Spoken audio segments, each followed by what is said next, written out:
오늘 함께 나눌 말씀의 제목은 누구든지 세상을 사랑하면 이라는 제목입니다. 한번 따라할까요? 누구든지 세상을 사랑하면. 요한 1서 강해 시리즈 네 번째 말씀을 나눕니다. 북유럽의 북구라파에 사는 흰 담비라는 동물이 있습니다. 이게 너무 예쁘죠? 인형이 아니고 실제 동물인데 털이 하얗고 아름답기로 유명한 흰 담비입니다. 본능적으로 자신의 털을 더럽히지 않으려고 하는 강한 의지와 본능을 가지고 있는 동물입니다. 그래서 사냥꾼들은 이 모피로스는 이 흰 담비를 잡기 위해서 흰 담비의 속성과 생활 습관에 맞춰서 사냥을 하게 됩니다. 사냥꾼들이 흰 담비가 사는 그 숲속에 그 굴 입구에 어떻게 하냐면 시꺼먼 그 검정색을 거기에 칠합니다. 그리고 이제 숲속에 놀고 있는 흰 담비를 몰아서 굴 속으로 집어넣으려고 몰아가는데, 이제 굴 입구에 다다른 흰 담비는 자신의 흰 털을 더럽히지 않는 의지와 속성이 있기 때문에 그 굴에 들어갔을까요? 안 들어갔을까요? 그 굴에 들어가지 않고 그 앞에 서 있습니다. 흰 털을 더럽히지 않겠다는 자신의 의지와 본능 때문에 그 앞에 서 있습니다. 그것을 주저하고 있는 그 흰 담비를 사냥꾼들이 사로잡아서 우리 목에 예쁘게 거는 모피를 만드는 그런 털로 만들었다는 참 슬프고 재밌는 동물의 이야기입니다. 참 흥미롭고 재밌는 이야기죠. 사랑하는 여러분, 이런 흰 털을 가진 동물도 자신의 본능적으로 더러워지는 것을 싫어하는데, 여러분은 영적으로 여러분의 거룩함을 유지하기 위해서 여러분은 무엇을 싫어하시고 무엇을 거부하시며 살고 계십니까? 어떤 일을 할 때 딱 주저하게 되는 무언가가 있습니까? 여러분의 신앙생활을 하면서, 믿음 생활을 하면서 주저하게 되는 무언가가 있습니까?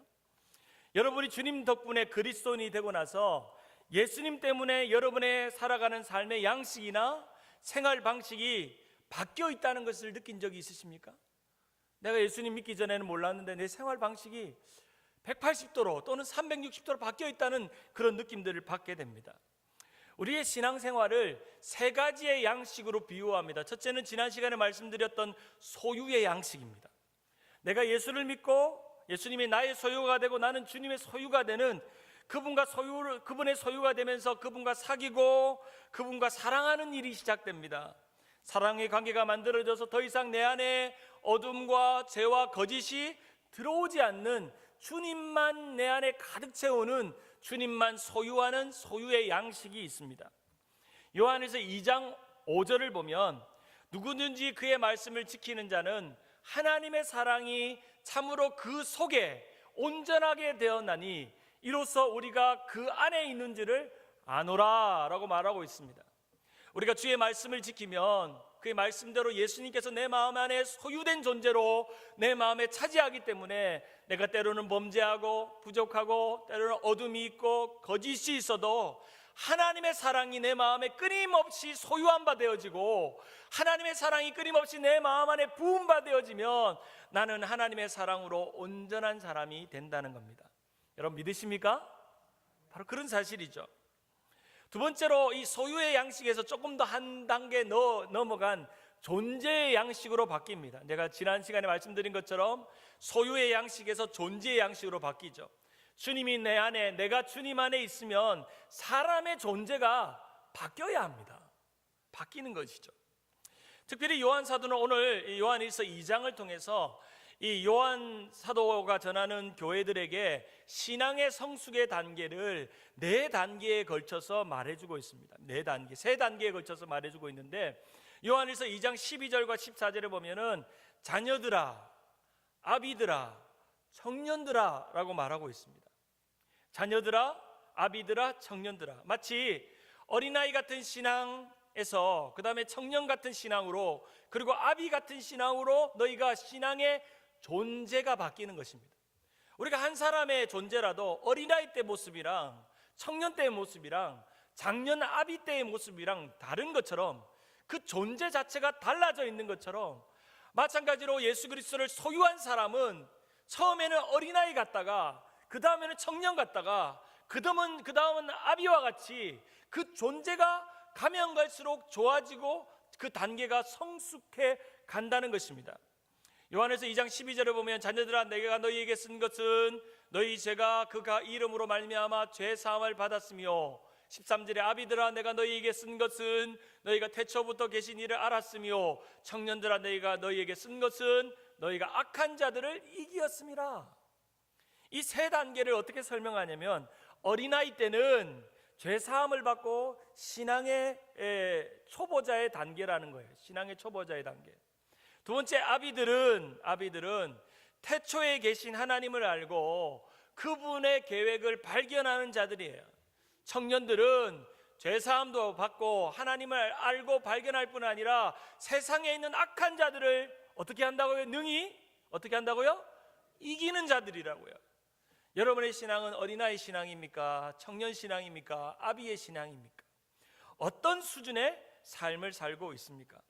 바로 이 어린아이와 아비와 청년의 신앙을 이 에베소서 2장 14절에 이렇게 요약합니다. 우리 한번 같이 한번 읽어볼까요? 2장 14절 시작.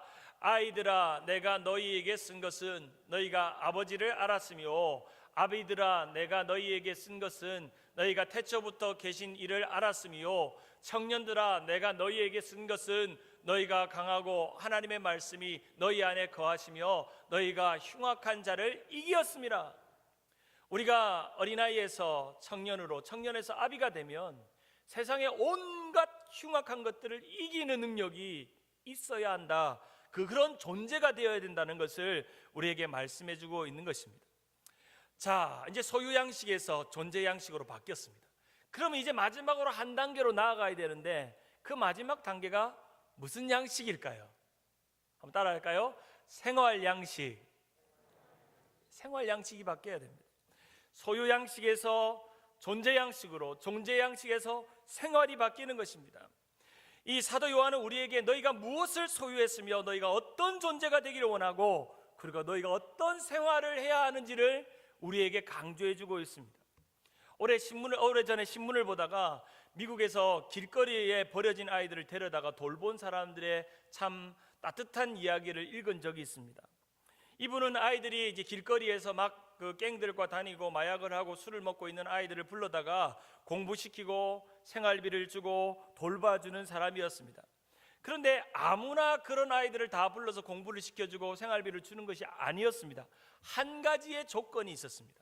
바로 그것은 아이들이 과거에 자신의 습관을 버리지 못하고 나쁜 짓을 3번을 하면 그때는 밖으로 쫓겨난다는 원칙이 있었습니다. 그리고 그것을 약속을 지키는 것이었습니다. 만약에 쫓겨난 그 아이가 다시금 들어오려고 그러면 절대 들어올 수가 없고 내가 길에서 너를 봐도 아는 척을 하지 않겠다라고 하는 약속을 서로 간에 하게 된 것이죠. 그 약속 이후에 아이들이 어떻게 됐을까요? 아이들은 자신들의 생활을 바꾸기 시작했습니다. 자신의 생활 양식을 바꾸기 시작했습니다. 심한 욕설을 하던 아이들이 말이 바뀌기 시작했고 갱단에 어울리던 아이들이 그들과 사귀지 않았습니다. 술과 마약을 끊기 시작하고 세상 친구들과 사귀는 것들을 끊기 시작했습니다.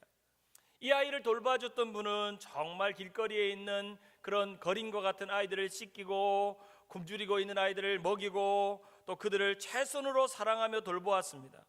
버려진 아이들이 한 번도 받지 못한 칭찬과 격려와 사랑을 주었습니다. 자주 이런 말을 했죠. 너는 소중한 아이란다. 너는 특별하단다. 너는 지금 너무 잘하고 있단다. 너무 잘하고 있단다. 너는 너무 사랑스럽단다. 아이들이 평생에 한 번도 경험해 보지 못하는 사랑이라는 걸 경험시켜 주고 있었던 것입니다. 아이들의 마음 안에는 사랑을 경험함으로 그의 마음 안에는 사랑이 소유되기 시작했습니다. 그리고 사랑을 맛보기 시작했습니다. 아이들은 이제 자신이 사랑받는 존재라는 것을 알게 되었습니다. 내가 사랑을 받을 뿐 아니라 사랑받는 존재라는 것을 알게 되었고 아이들은 그 약속을 지키기 위해서 자신의 생활 양식을 바꾸기 시작했습니다. 사랑하는 여러분, 이 이야기가 누구의 이야기일까요? 여러분의 이야기입니다. 저의 이야기입니다. 우리는 도저히 주님의 사랑을 입을 수 없는 우리가 주님이 우리에게 사랑을 덧입혀 주셔서 우리가 사랑받는 존재라는 것을 느낍니다. 여러분, 주님의 사랑받는 존재이십니까?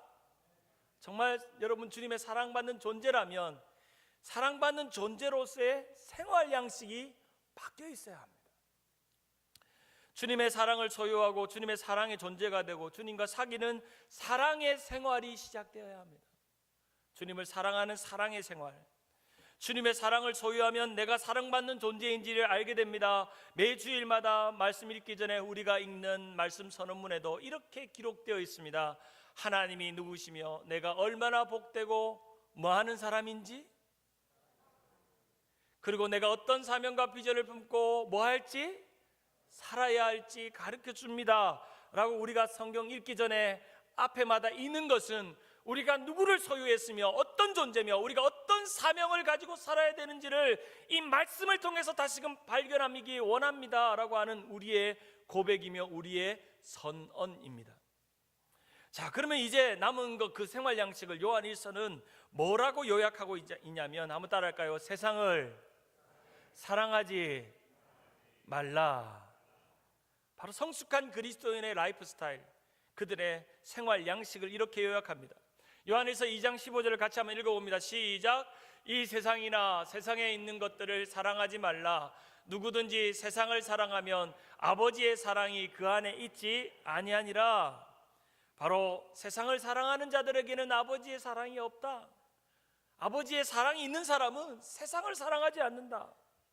자녀들아, 형제들아, 아비들아 라고 말하면서 단호하게 이 세상이나 이 세상에 있는 것들이나 사랑하지 말아라. 사랑하지 마. 아버지를 사랑한다고 말하면서 세상을 살아가는 것은 도저히 아버지의 사랑이 너에게 있다고 말할 수 없는 거 아니냐라고 우리에게 말씀해주고 있는 것입니다. 바로 요한 사도의 명령입니다. 우리가 계속 말하고 있는 사귐의 관점에서 이 세상을 사랑하지 말라는 말을 바꾸어 말하면 이렇게 말할 수 있습니다. 세상과 사귀지 말라라고 말할 수 있습니다. 요한일서에 보면 사랑하라, 사랑하지 말라라는 두 가지의 명령이 등장합니다. 사랑하라, 사랑하지 마라고 말합니다. 사랑하라는 것은 너희가 믿음의 한 형제로서 서로 꺼리낌이 없이 미워하는 마음이 없이 정말 너희가 하나님의 사랑을 입은 사람이라면 형제들끼리는 사랑해야 돼. 이것은 새 계명이야. 서로 사랑하는 계명이야 라고 말씀하지만, 그러나 이 세상과 이 세상의 것들은 사랑하지 마. 형제들은 사랑하지만 이 세상과 이 세상의 것들은 사랑하지 말아야 돼 라고 말하고 있습니다. 사랑하는 여러분, 우리가 살고 있는 이 세상을 여러분 사랑하십니까? 사귀고 계십니까? 이 세상을 어떻게 대하십니까? 나를 밥벌이하게 해주고 먹게 살게 해주는 이 세상을 사랑하지 않을 자신 있으세요? 이 세상을 사랑하지 않을 자신 있으세요? 정말 주님을 사랑하고 사귀고 싶은 만큼 이 세상을 사랑하지 않고 사귀는 것을 끊을 자신이 있으세요? 솔직히 주님을 사랑하고 세상도 사랑하고 싶은 것이 우리의 욕망이죠.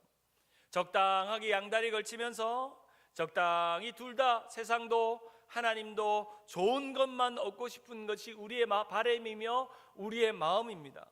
왜냐하면 내가 너무 예수님 사랑하고 예수님 사랑하고 잘 지내면 세상이 싫어하기 때문에 세상이 싫어하는 그 일을 하고 싶어 하지 않습니다. 내가 예수님을 잘 믿는 티를 내면 세상이 나를 조롱하고 비웃기 때문입니다. 여러분 생각해 보세요. 예수 안 믿고 살면 편할까요? 안 편할까요? 편할까요? 안 편할까요? 편해요. 한번 생각해 보세요. 저도 한 번씩 예수 안 믿고 사는 걸 생각해 봤어요. 편할 것 같아요. 주일날 예배 안 해도 되고요. 그냥 하루에 즐겁게 엔조이하면서 기분 따라 느낌 따라 감정 따라 살면 되잖아요. 그런데 성경에 보면 뭐 그리 하지 말라는 게 많은지, 하지 말라는 게 많은지. 예수 믿고 사는 것은 세상에서 불편합니다. 여러분 그 불편한 예수를 왜 믿으세요? 그 불편한 예수를 왜 믿으세요?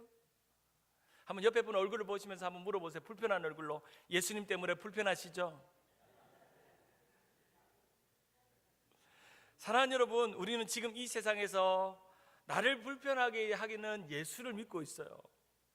내 감정을 줄이고 내 생각을 줄이고 내 욕심을 줄이고 세상에 엔조이하는 그 즐거움들을 다 멈추게 하는 예수를 믿고 있어요. 예수 믿으면 너무너무 불편해요. 세상에서 나를 편하게 하는 예수를 믿고 있는지 불편하게 하는 예수를 믿는지를 생각해 보아야 돼요. 세상 사람들이요, 예수 믿는 여러분들을 보면 어떻게 생각하냐면 어리석다고 생각해요. 재미없다고 생각해요. 지루하다고 생각해요. 예수 믿고 사는 것이 어리석습니까? 대답이 없으세요. 말을 좀 해봐요. 예수 믿고 사는 것이 재미없으세요? 재미없네 보니까 얼굴에. 예수 믿고 사는 것이 따분하고 지루하세요? 다행입니다. 속으로 예수 믿는 건 안 지루한데 목사님 설교가 지루해요. 이것은 예수님 때문은 아니고 제 잘못입니다. 제 잘못입니다. 우리 모두 이 세상에 태어났고 우리에게 필요한 모든 것은 모두 세상에서 얻고 세상을 사랑할 수밖에 없는 존재입니다. 어쩔 수 없어요.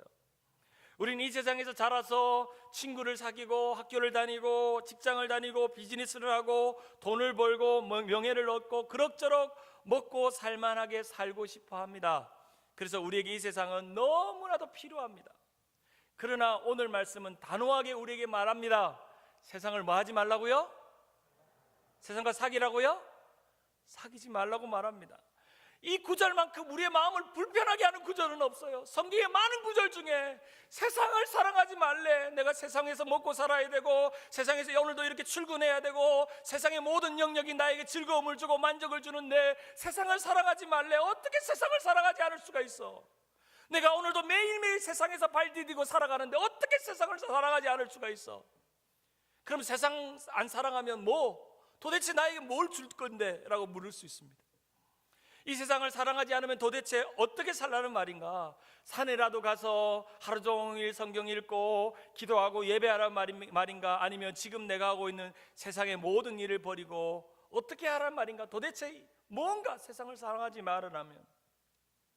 여러분, 직장생활을 하는 사람들에게, 그리스도인들에게 소원이 있다면 직장에서 예수님이 나타나는 게 아니에요. 솔직하게 말하면 조금 더 오래 직장에 일할 수 있으면 좋겠다는 거예요. 직장에서 쫓겨져 하지 않는 게 나의 소원이에요. 이왕이면 승진하고 월급 더 받을 수 있으면 좋은 게 우리의 세상적인 마음이에요. 우리가 정말 세상에서 직장에서 예수님의 이름 높여드리겠다? 그거는 우리 말로만 그렇지 우리 속사정은 직장에서 오래 버티고 봉급 잘 받는 게 우리의 소원이에요. 비즈니스나 사업을 하는 분도 오늘 매출이 어제보다 좋으면 좋겠다는 마음이 있어요. 이달 매출이 이달 매출이 지난달보다 더 좋았으면 좋겠다 생각하고 경기가 좋아졌으면 좋겠고 왕년에 잘 나갔던 때처럼 지금도 잘 나갔으면 좋겠어요.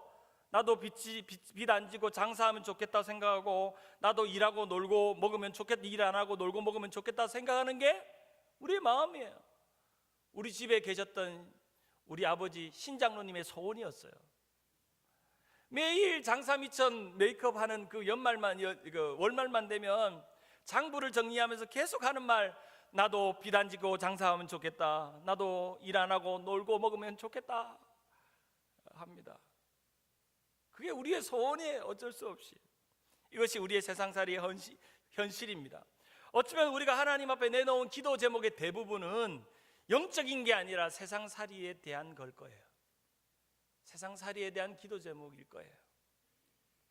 어떤 분들은 목회자들을 부러워해요. 목사님 참 좋으시겠어요. 매일 교회에 계시는 얼마나 주님과 잘 사귀고 좋아요. 나도 목사님처럼 교회만 있으면 예수 잘 믿을 텐데. 그러면서 저보고 이렇게 말해요. 목사님은 세상 물정도 모르시고 세상 경험도 없으시죠? 라고 물어요. 맞습니다. 여러분, 저를 보면 세상 물정 모르게 보이죠? 전 세상 물정 몰라요. 세상 경험도 별로 없어요. 저도 어떻게 여러분이 세상 고민 속에서 힘듦 속에서 살아가는 거 잘 몰라요. 교회만 있어서 잘 몰라요. 그런데 어떨 때는 한 가지는 여러분이 힘들고 어려운 세상의 일들을 해오시면서 이렇게 주일 예배 오는 게 너무 고마워요. 감사해요. 물질을 구별해서 헌금을 드리는 게 감사해요. 귀해요. 그것 정도는 알아요.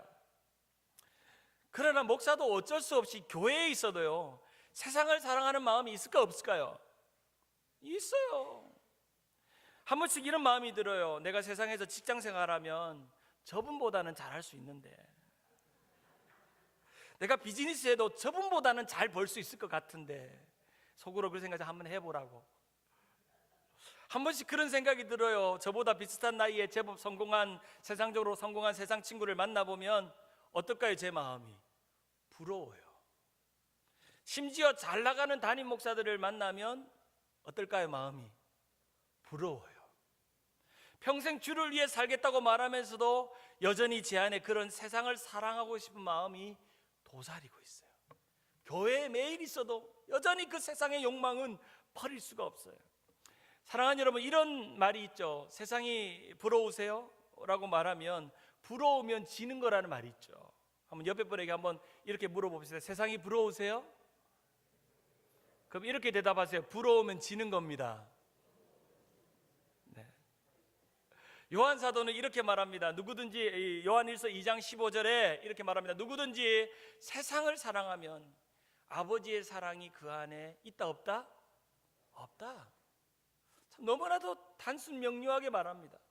누구든지 세상을 사랑하면 아버지의 사랑이 없는 거다. 거기에 없는 것 치는 거다 라고 우리에게 말씀해 주고 있는 것이죠.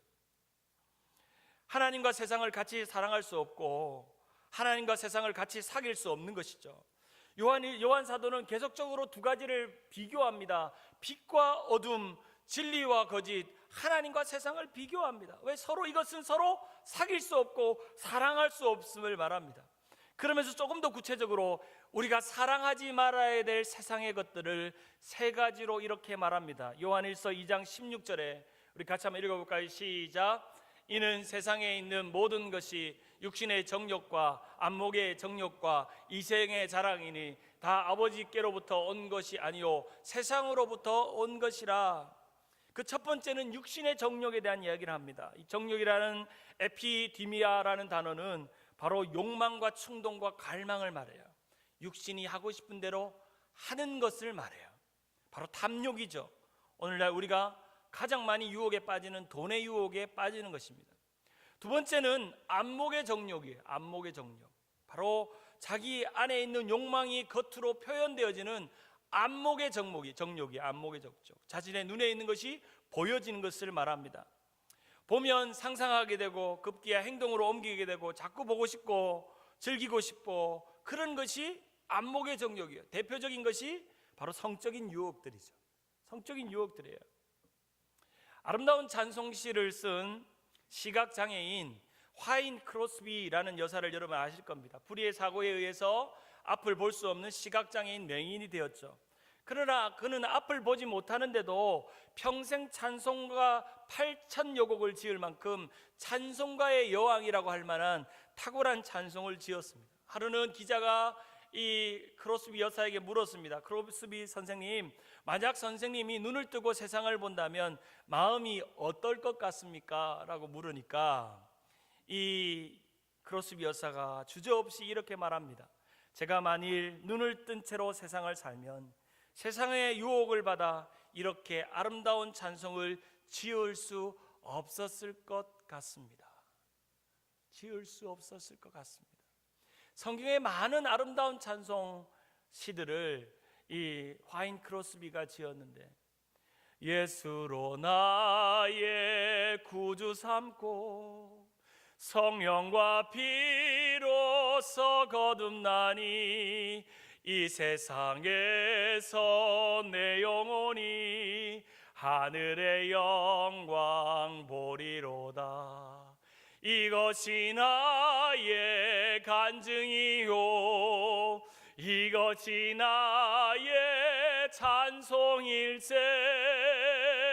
나 사는 동안 끊임없이 구주를 찬송하리로다. 아멘. 이런 노래를 크로스비가 지었다는 거예요. 세상의 안목의 정욕에 빠지지 않은 크로스비가, 눈을 먼 크로스비가 하나님을 찬양할 수밖에 없는 그가 그 찬양을 지었다는 것입니다. 여러분, 그런 말이 있죠. 우리가 사는 세상은 눈 뜨고 코 베어가는 세상이라고. 코만 베어갑니까? 눈 뜬 채로 여러분의 영혼까지 앗아갈 수 있습니다. 여러분의 감정도 마음도 세상이 빼앗아갈 수 있다는 것입니다. 셋째로 이 세상의 것들의 세 번째는 이생의 자랑입니다. 이 이생이라는 것은 현재의 생명을 말합니다. 이 자랑이라는 것은 허탄한 자랑, 이 허영심을 말합니다. 야고보서 4장 16절에 보면 이제도 너희가 허탄한 자랑을 하니 그러한 자랑은 다 어떤 것이라? 악한 것이라고 말합니다. 요즘 한국의 뉴스를 보면 한국에 한때 힘자랑했던 분들이 다 재판장에 서 있어서 초췌한 얼굴로 서 있는 모습들을 봅니다. 너무나도 이생의 자랑에 빠진 사람들의 씁쓸한 권력의 마지막 모습을 우리가 보게 되죠. 이처럼 육신의 정욕, 안목의 정욕, 이생의 자랑에 빠지면 마지막의 끝은 아름답지가 못합니다. 영원할 수가 없죠. 오래전에 육신의 정욕, 안목의 정욕, 이생의 자랑에 빠진 한 사람이 있습니다. 그 사람은 우리의 육신의 조상인 아담입니다. 창세기 3장 6절에 보면 여자가 그 나무를 본즉 먹음직도 하고 보암직도 하고 지혜롭게 할 만큼 탐스럽게 한 나무가 있는지라 여자가 그 열매를 따먹고 자기와 함께 있는 남편에게 주매 그것도 먹으니라. 여기 등장하는 먹음직, 보암직, 지혜롭게 할 만한 것, 이것은 바로 육신의 정욕, 안목의 정욕, 이생의 자랑을 말합니다. 아담이 이 세 가지에 승리했어요? 실패했어요? 실패했죠. 그 실패의 결과로 죄가 세상에 들어오게 된 것입니다. 그러나 이 똑같은 시험거리를 승리하신 분이 계십니다. 바로 그분은 예수님이십니다. 예수님이 자신의 공생애를 시작하면서 40일 금식 시간을 보내면서 사단이 와서 세 가지 시험을 하죠. 육신의 정욕을 구하는, 떡을 구하는 시험을 하고, 안목의 정욕에 빠지게 하는 천하의 영광을 구하게 하고, 이생의 자랑을 드러나게 하는, 성전에서 뛰어내리게 하는 세 가지의 시험을 하셨을 때 처음 아담은 실패했지만 두 번째 아담인 예수 그리스도는 어떻게 하셨어요? 어떻게 하셨죠? 승리하셨어요. 마태복음 4장 10절에 보면 이에 예수께서 말씀하시되 사단아 물러가라 기록되었을 때 주 너희 하나님께 경배하고 다만 그를 섬기라 말씀하십니다. 아담의 실패가 예수 그리스도를 통해서 육신의 정욕, 안목의 정욕, 이생의 자랑이 예수 그리스도를 통해서 승리하게 된 것이죠. 요한일서 2장 17절에 보면 이렇게 말합니다. 이 세상의 정욕에 대해서 우리 같이 한번 읽어볼까요? 시작. 이 세상도 그 정욕도 지나가되 오직 하나님의 뜻을 행하는 자는 영원히 거하느니라. 이 세상에 있는 것들은 다 지나가고 오직 하나님의 뜻만 영원히 거한다는 겁니다. 말씀을 맺습니다. 20세기의 설교자 중에 위대한 선지자여 예언가라고 불리는 에이든 토우저, A.W. 토우저라는 분이 계십니다. 그분은 성도들에게 이런 질문을 자주 했다고 해요.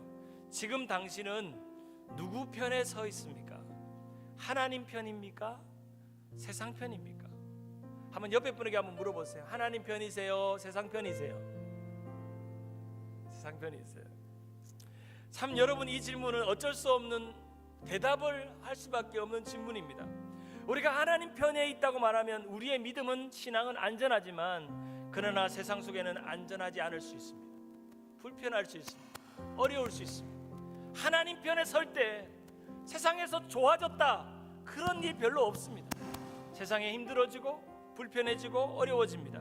우리가 하나님 편이 되면 세상이 자기 편이 아닌 우리를 보고 왕따시키고 조롱하고 비아냥거리기도 합니다. 어쩌면 직장에서, 어쩌면 동료들께, 친구들에게 하나님 편에 서 있는 것만으로, 하나님과 친하게 지내는 사이 있게 지내는 것만 알려줘도 세상 사람들은 우리를 외면하기 시작합니다. 우리를 불편해하기 시작하는 것이죠. 여러분, 당연히 그런 일들은 일어나게 되어 있습니다. 어떤 분의 고백을 들었습니다. 목사님, 요즘 직장에서 식사 기도하는 것이 눈치가 보입니다. 어떤 분이 이렇게 말합니다. 목사님, 제가 교회 직분 받고 더 비즈니스가 힘든 거 있죠. 교회 직분 받고 비즈니스가 더 힘든 거 있죠. 여러분, 우리가 예수 믿고 살아가는 걸음걸음 세상살이가 결코 수월하지 않습니다. 결코 수월하지 않습니다. 근데 분명한 사실은 세상은 우리의 마지막 목적지가 아니라는 사실이에요. 세상은 우리의 사명지입니다. 한번 따라할까요? 세상은 우리의 사명지다. 우리의 목적지가 아니에요. 우리가 이 세상 가운데 살아가는 동안 이 세상은 우리의 사명지입니다. 치열한 경쟁 사회를 살고 오늘도 먹고 사는 일에 어쩔 수 없이 매일매일 출근하고 살아가고 매일매일 살아가는 여러분, 힘내십시오. 세상을 사랑해서는 안 됩니다. 아버지의 사랑이 여러분 안에 있다면, 여러분이 진짜 아버지의 사랑 안에 끊임없이 부음받으면 우리는 세상을 사랑할 수가 없습니다. 믿음으로 세상에 겁먹거나 주눅들지 말아야 합니다. 살아가는 것에 찌들리지 말아야 합니다.